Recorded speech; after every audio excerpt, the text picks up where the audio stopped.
Assalamualaikum warahmatullahi wabarakatuh. Perkenalkan, nama saya Lindari. Baiklah, di sini saya akan memaparkan mengenai materi hubungan masyarakat atau public relation sebagai pemenuhan tugas ujian tengah semester mata kuliah public relation. Baik, berikut ulasannya. Yang pertama, pengertian humas. Menurut Kasali, public relation adalah fungsi manajemen yang melakukan evaluasi terhadap sikap-sikap publik, mengidentifikasi kebijakan dan prosedur seseorang atau sebuah perusahaan terhadap publiknya, menyusun rencana serta menjalankan program-program komunikasi untuk memperoleh pemahaman dan penerimaan publik. Sedangkan menurut Kriantono, humas atau public relation adalah proses membangun relasi, kepercayaan, serta kerjasama antara individu dengan individu dan organisasi dengan publiknya melalui strategi atau program komunikasi yang dialogis dan partisipatif. Humas secara garis besar adalah strategi perusahaan untuk membangun hubungan baik dengan publik agar dapat memperoleh opini yang positif dari kalangan masyarakat di sekitarnya. Hubungan masyarakat sangat penting dalam membangun citra positif atau pandangan baik dari masyarakat secara luas terhadap perusahaan yang bersangkutan. Apabila disimpulkan, maka hubungan masyarakat merupakan bagian dari fungsi manajemen yang diperlukan dalam suatu organisasi atau perusahaan untuk mendukung pencapaian visi dan misi perusahaan tersebut melalui serangkaian program yang direncanakan dan diimplementasikan kepada halayak di dalam dan di luar perusahaan guna menciptakan pemahaman dan memperoleh timbal balik yang saling menguntungkan antar pihak. Yang kedua, fungsi humas. Fungsi berarti berbicara masalah kegunaan humas dalam mencapai tujuan organisasi atau lembaga. Dalam buku Dasar-Dasar Humas, teori dan praktik yang ditulis oleh Janalis dan Janait disebutkan dua fungsi humas, yaitu pertama, fungsi konstruktif. Peranan humas dalam hal ini yaitu mempersiapkan mental publik untuk menerima kebijakan organisasi atau lembaga. Humas menyiapkan mental organisasi atau lembaga untuk memahami kepentingan publik. Humas mengevaluasi perilaku publik maupun organisasi untuk direkomendasikan kepada manajemen. Humas menyiapkan prakondisi untuk mencapai saling pengertian, saling percaya, dan saling membantu terhadap tujuan-tujuan publik dan organisasi atau lembaga yang diwakilinya. Fungsi ini mendorong humas membuat aktivitas ataupun kegiatan-kegiatan yang terencana berkesinambungan yang cenderung bersifat proaktif, termasuk di sini humas bertindak sebagai preventif atau mencegah. Yang kedua, fungsi korektif. Apabila sebuah organisasi atau lembaga terjadi masalah-masalah atau krisis dengan publik, maka humas harus berperan dalam mengatasi terselesaikannya masalah tersebut. Yang ketiga yaitu tujuan humas.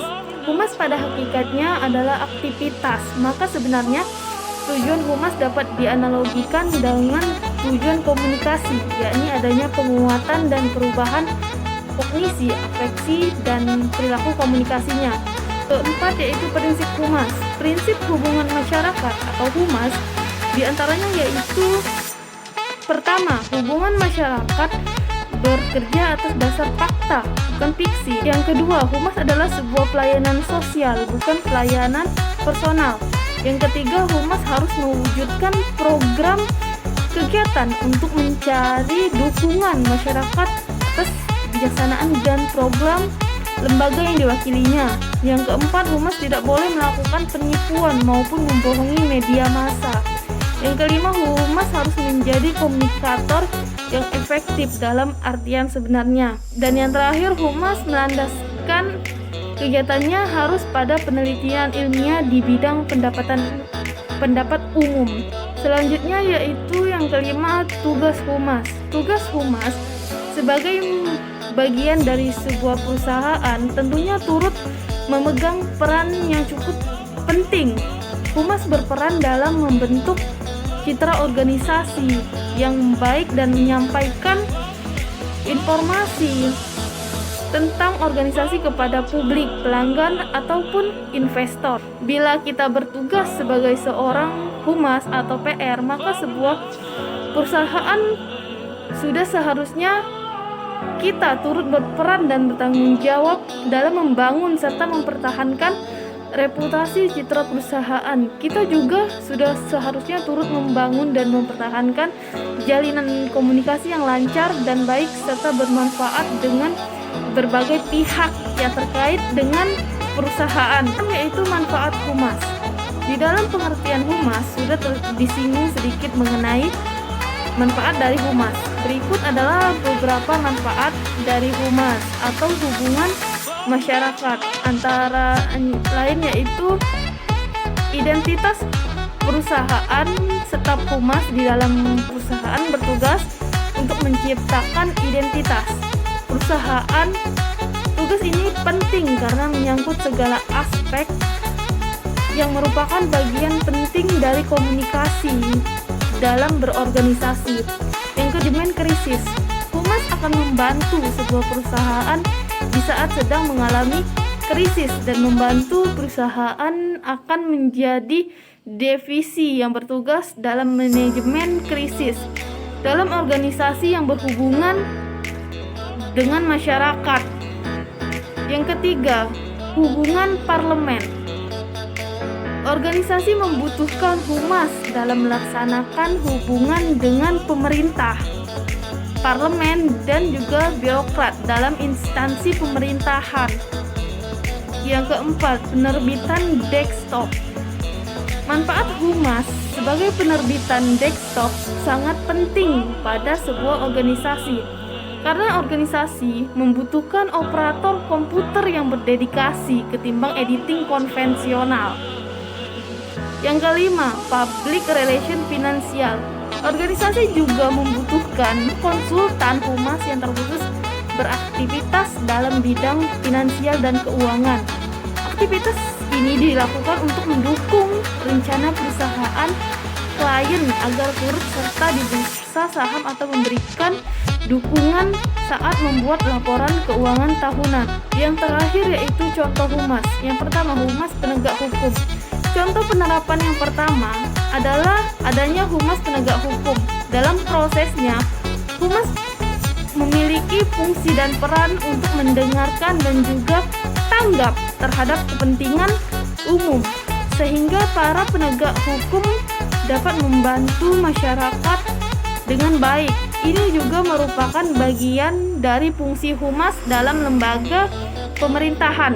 Bahkan dalam menjalankan perannya, humas penegak hukum juga banyak bekerja sama dengan penasehat warga negara maupun media massa. Yang kedua yaitu humas organisasi keagamaan. Jika diperhatikan, banyak sekali organisasi-organisasi keagamaan yang dibentuk dalam lingkungan masyarakat. Humas organisasi keagamaan memiliki fungsi dan peran yang penting, diantaranya seperti mengurus publikasi, pengumpulan data, hingga juga mengadakan berbagai macam acara dalam masyarakat. Yang ketiga yaitu humas kepolisian. Humas dalam kepolisian juga merupakan salah satu contoh penerapan dari humas sosial, di mana sebenarnya juga merupakan bagian dari humas penegak hukum. Hal ini disebabkan karena kepolisian selalu menjadi perhatian masyarakat, di mana memiliki hubungan yang erat perannya dengan kaum-kaum minoritas, hak warga negara, ketertiban umum, dan lainnya. Oleh karena itu, humas dalam kepolisian memiliki peranan yang cukup signifikan terhadap terciptanya kepercayaan dalam masyarakat terhadap penegak hukum dalam suatu negara sesuai dengan tujuan maupun fungsi dari humas secara umum. Keempat yaitu humas organisasi sukarela. Selain organisasi keagamaan, banyak juga ditemui organisasi sukarela dalam masyarakat. Peran humas di dalam organisasi sukarela sendiri sangatlah penting, di mana berperan dalam menjaga citra dan mencapai tujuan dari organisasi. Terakhir yaitu humas profesi. Contoh penerapan humas sosial yang terakhir adalah humas profesi. Humas profesi sendiri berkaitan dengan profesi seseorang maupun individu dalam masyarakat. Penerapan humas sosial pada humas profesi sendiri adalah untuk mendapatkan pengakuan, publikasi maupun keprofesionalan yang berhubungan dengan apa yang telah dilakukan dan berhubungan dengan kepentingan. 5 contoh penerapan humas sosial di dalam kehidupan suatu organisasi dalam masyarakat. Dari contoh di atas dapat disimpulkan bahwa peranan humas lebih mengarah kepada adanya publikasi maupun pencapaian kepentingan yang berhubungan dengan publik demi tercapainya kepercayaan maupun hubungan yang baik dengan masyarakat. Hal ini juga sesuai dengan tujuan komunikasi dalam hubungan masyarakat. Baiklah, hanya itu yang dapat saya sampaikan. Sekian dan terima kasih. Wassalamualaikum warahmatullahi wabarakatuh.